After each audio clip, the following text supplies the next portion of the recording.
Hello everyone and welcome back to another Wednesday Knowledge with Willy. In today's episode, we're going to be learning how to do a proper maintenance. So let's get right to it.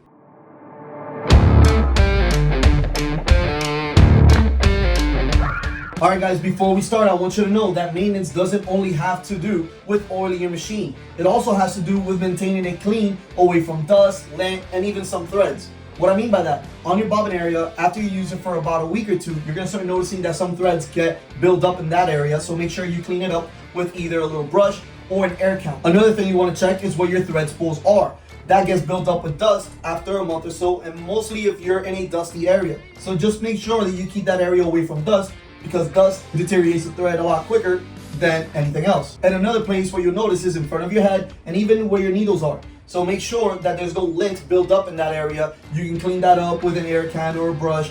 And also if you are using, for example, sticky stabilizers, your needles can also be worn out. Now replacing your threads and your needles also has to do with maintenance. But for this, there is a little bit of a different process to that. So just make sure you watch the previous videos that I made about threads and needles, and I explained that there. Okay, so one last thing that I want you guys to know today is what kind of maintenance we're going to be learning. So in this video, we're going to be learning how to do your daily, weekly, bi-weekly, and monthly maintenance. Now yes, there are other more in-depth maintenance. For example, there is every 6 months, and then the yearly maintenance with the yearly tune-up. If you want a video on that, please let me know in the comments below and I'll be happy to make that for you. So today we're going to be learning how to do this on the bi-mirror, but the Vision and the Vision 2 head, they're very similar, so you can learn from this video as well. So what we're going to need is your oil, and this is just regular machine oil, and a flathead screwdriver. Now some of you may have gotten two different types of oil in your toolbox. You got a light one like this one and a darker one.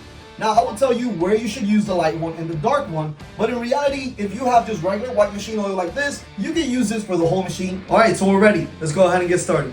Alright, so the first thing we're going to be oiling is going to be your rotary hook, which is where your bobbin goes. So what we're going to do first is take out the bobbin, and then we're going to use the light oil, and we're going to be oiling in 3 different spots. And make sure you only do 1 drop on each spot. The first place is going to be right on this hole right here. We're going to go in there and we're going to drop just 1 drop of oil. Next, we're going to be doing the other side, which is right in between the 2 metal parts. And lastly, we're going to go under the needle plate, right under the needle hole, and we're going to drop 1 drop of oil in there.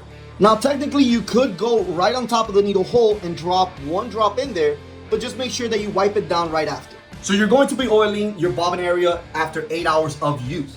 So for example, if today you only used it for 4 hours, then I would not oil today. I would wait for tomorrow. And if I used it for another 4 hours, then I would do it after the day is done. All right, so now we're going to be oiling our needle bars, which are inside of this plate. To take this plate off, we're going to use our flathead screwdriver, and we're going to be taking off 2 set screws, one on the left and then one on the right.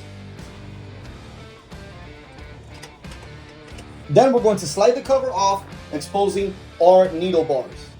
Now what keeps the needle bars nicely oiled are going to be these cushions right over here. So here we're going to put 1 drop of oil right in between the needle bars and on the cushion. So once you're done oiling the needle bar cushions down here, there is another set of needle bar cushions right behind this cover here. Now to get to that, there is an easier way than taking this cover off, because that means if you do it like this, you would have to rethread your whole machine, and that takes a very long time. So what we did is that we added a gap right on top of the take-up levers, where you're going to be able to see these same springs that you see here right in through here. And what you're going to do is that you're just going to grab your bottle and aim right to the spring, and make sure you put just 1 drop on each one. Alright, so you're going to be oiling your needle bar cushions every single week. This is if you're using your machine 8 hours a day, every single day for that week. So for example, if you're not using it that much, then you could technically do bi-weekly. Now there is another way, which is the way that I prefer doing it, which is in between, because sometimes you never really know if you're going to be using the machine for that whole week, 8 hours every single day. Sometimes you don't, and sometimes you do. So what I like to do personally is I like to do 1 week I would do evens, and then the next week I would do odds. So like that, I still maintain my weekly maintenance. And since it's a cushion, what I'm oiling, that oil gets spread out while the machine is being used.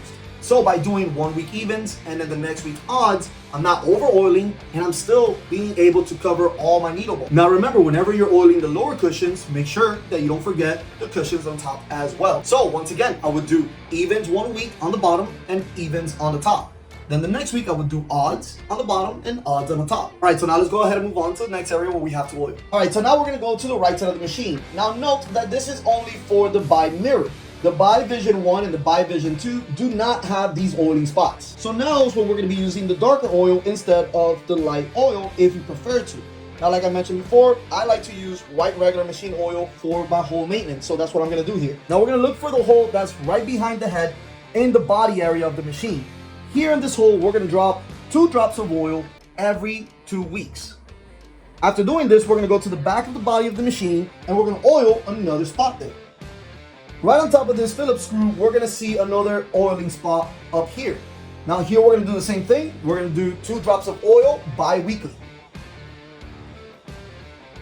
All right guys, so just a quick recap for those of you that do like to use the 2 different types of oil. The lighter oil, it's always done in the front area, and the darker oil is usually done in the back, so right behind the head in the body area. And last but not least, your monthly oiling spot, which I can say is probably the most controversial one because I have seen people doing it incorrectly on social media, so I want to make sure you guys get this one right. So for me, this one is extremely important because you only have one reciprocator. The reciprocator is what grabs your needle and moves it up and down. So to maintain that oil, there is a bar that's in between the reciprocator that has a little wick inside, and that wick should always stay oiled. So like that, your reciprocator can move smoothly up and down. Remember, you only have one of those for all 15 needles. That's why for me, this one's extremely important. So the reason why you would want to go to either needle 1 or 15 is because that's the only way that you can actually go in there and see the hole.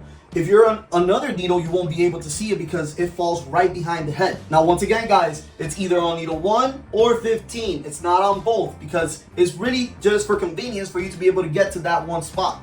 Either way, you're gonna be able to get to it, either on 15 or on 1. Just make sure you choose 1. So what I'm gonna do is I'm going to move it to needle number 1 right now. And I want you to see exactly where it's located. All right, so this is what we call the upside down T-rail. As you can see, it looks like an upside down T. Now, what we're gonna do is that we're gonna follow it on this side here, the side closest to you towards the front of the head. We're gonna follow this all the way inside. And when we get inside, you could see it from here. There's a screw, which is right over here. And behind the screw, there is the hole. Now, that's where you want to put 1 drop of the light oil every single month. All right, guys, so I have seen a couple of people putting the oil drops on the upside down T-bar instead of the hole behind the head. And well, let's talk about it so you guys can understand what the upside down T-bar does. The upside down T-bar is there to maintain your take-up levers in place while the machine is embroidering, because remember, the machine does shake a little bit. And if that's not there, potentially when it is embroidering, one of the take-up levers could fall down. If they do end up falling down, then that will cause a grinding noise when changing colors. So, like I said before, there's really nothing touching that T-bar. Now, I do recommend to keep it nice and clean, just like everything else on your machine. All right, let's move on. All right, guys, so that's pretty much it. As you can see, it is very simple to keep your machine oiled and maintained. Now, there is a couple of tips that I want to give you. Number 1 is do not over oil your machine, because if you do so, you're gonna start noticing that oil will start dripping on your fabric, and then you would have to either use some baking soda or other processes to get the oil out of the fabric. The other tip that I want to give you is whenever you are going to be doing your oiling maintenance, make sure that you do this in the end of the day, so that if there is any extra oil build up in there, it spills during the night and then not while you're actually embroidering. If you are learning a lot from these videos, make sure you subscribe to our channel so you don't miss out on any new videos that we're going to be making. Also, give us a like because that helps our algorithm so more people can see these videos and learn how to do these kind of things. And don't forget, with Print Direct US, whenever you purchase a machine from us, you get lifetime US training and technical support. And we also train you on everything that has to do with embroidery and the industry, how to use your machine, how to maintain it, and how to become an embroiderer. There are different options on that depending on what your needs are. For example, if you already know a little bit about embroidery, you might just need us to train you via FaceTime. And that's something that works for a lot of people. Some customers prefer us going to their location and teaching them and your staff. And if you want me specifically to go to your location and teach you and your staff, please let us know in the comments below and I'll be happy to do so. All right, guys, thank you so much for watching, and I'll see you guys next Wednesday. Take care.